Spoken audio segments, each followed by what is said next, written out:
I came across an article that from 2012 that somehow it was lying to the left of my computer screen, my computer keyboard, and I thought, how did this get here at this moment? I saved it for an obvious reason, and it was by a woman I won't mention, a New York Times writer, who was writing about the fact that we elders deplore the children's loss of connection to nature, and they're sort of, if they can't even look up when they're crossing a street, that obviously they're staring at their screen, obviously they're not paying much attention to the nature that's around them. And I had an experience with my own students who came out here for a session on organic agriculture, which is probably why I paid attention to this article. And they come out, and in two groups of 20, because there are 40 people in the class, and we go out and wander in the garden, and then we come in and I talk to them. And so I always leave sweet potatoes in the ground to dig for them. So I had just 3 plants in the ground, and although they'd frozen down, you could see where they were. And so I asked someone, they gathered around me, and they're all beautiful. They've all had their dentures done, their teeth are perfect, their skin is perfect. There are 2 men in the class, and so they all stand there in front of me, expressionless. These are bright people, by the way.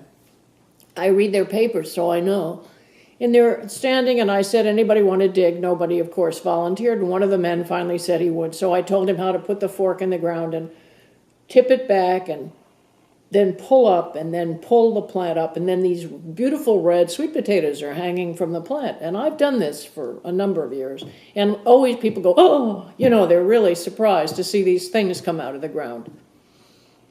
This time, nothing. I mean, nothing. There was not a sound. There was not a change in facial expression. They were looking at this miracle of nature, and they didn't respond at all. And I said, oh, for God's sake, what the hell is wrong with you? I said, this is real life. This is the actual production of food. You can't do this on your cell phone.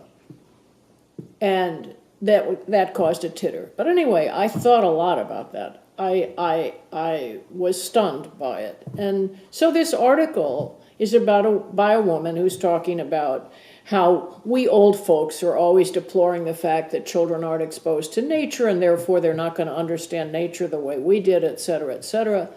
And she then proceeds to talk about some YouTube things that she's seen, one of which is called, oh my God, OMG, the OMG cat and the something lemur.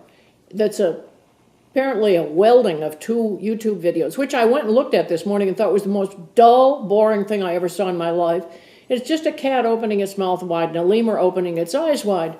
And then she goes on to all the other things they can see, like a mother panda being startled when her baby sneezes, and I don't know, a hamster learning to feign death. She says, they know more species and things. And she goes on, and I'm thinking, whoa, wait a minute. This is a woman who writes about nature for the Times. This woman has written about the loss of monarchs and things.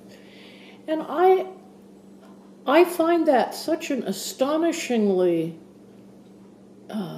terrifyingly backward, unknowing view of nature, which is all the stuff that isn't us, it's all around us. It's like, and then she goes on to talk about how, and after all, Darwin learned about nature killing everything he came across, which offended me so much I went and looked up Darwin and found out on the web that apparently he was perhaps a pathological hunter.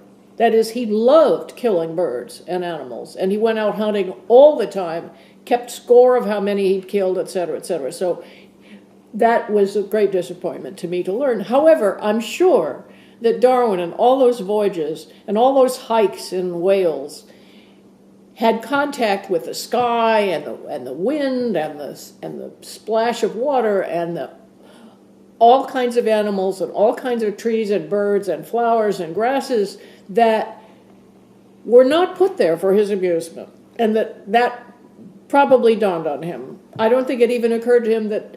And then, of course, as I was writing about this morning, and I suddenly realized, well, in fact, all our exposure to nature in the last few generations, all of us who did go out and hike and do all this stuff, we didn't really learn. We didn't really learn nature was in charge. We had 2 centuries, a century and a half of total intoxication with the idea that with this unlimited energy, we could do anything.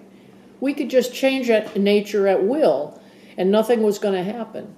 And only now are some of us waking up to the fact that, in fact, if we win the war with nature that we're waging, we die. So I must say that we have been, as a species, very, very badly educated. And if the press can carry stories saying that a yawning cat is an exposure to nature, I mean, that is more distorting than Walt Disney's Bambi. You know, it's not what it's like out there. And we need to really start remembering that everything that's out there is going on its own. And when we interfere with it going on its own, we're in trouble. And we're in trouble.